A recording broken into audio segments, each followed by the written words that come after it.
lang sa papel ng ebidensya. Lalo ngayon na nagpakinintay ng magnanakaw. So, kung natin pwede natin ilagay yung sobrang dahil hindi camera muna para CCTV muna para at least hindi ito yung natin nagpawag. Maganda talaga na itulong siya sa akin guys kasi alam na naman. Kasi pwede nga siya ma-review kasi meron siya kasama sa review sa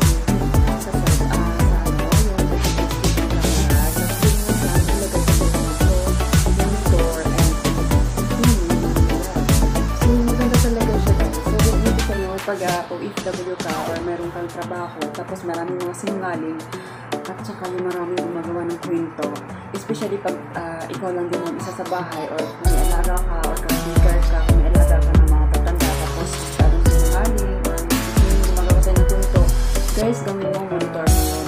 Tapos ilagay mo yung memory, tapos ilagay mo sa cellphone mo, pwede mo makikita kung sino yung person ko, mayroon ng tubo, tapos kasi ganyan yung ginagawa sa akin dati kasi pinapapit na ako, pinipilit nila ako magpirma, ayaw ko na nga magpirma doon. So, ginagawa ko guys, sinugbilan yung camera ko or it's yung camera ko na mag-monitor, tapos kinuha ko lang sa 1955. So, sa unang years, napalitan naman or napalitan naman ako. So, maganda talaga guys yung yung camera kasi mag-monitor na talaga mayroon mga LIER sa palitan. Marami, maganda. Watch the video, marami.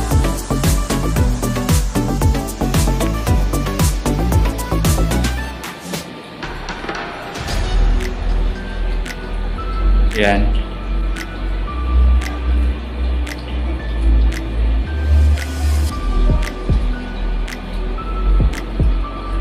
Ayan o. Kakawak niya. Ayan o. Cellphone yun, madam eh. Di ba, madam? Kitang-kita, madam.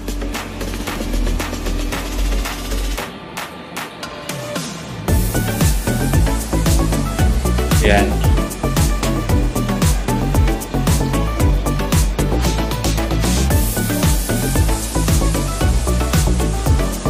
Ayan o, kakawak niya. Ayan o, cellphone yun, madam eh. Di ba, madam? Kitang-kita, madam.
Bye!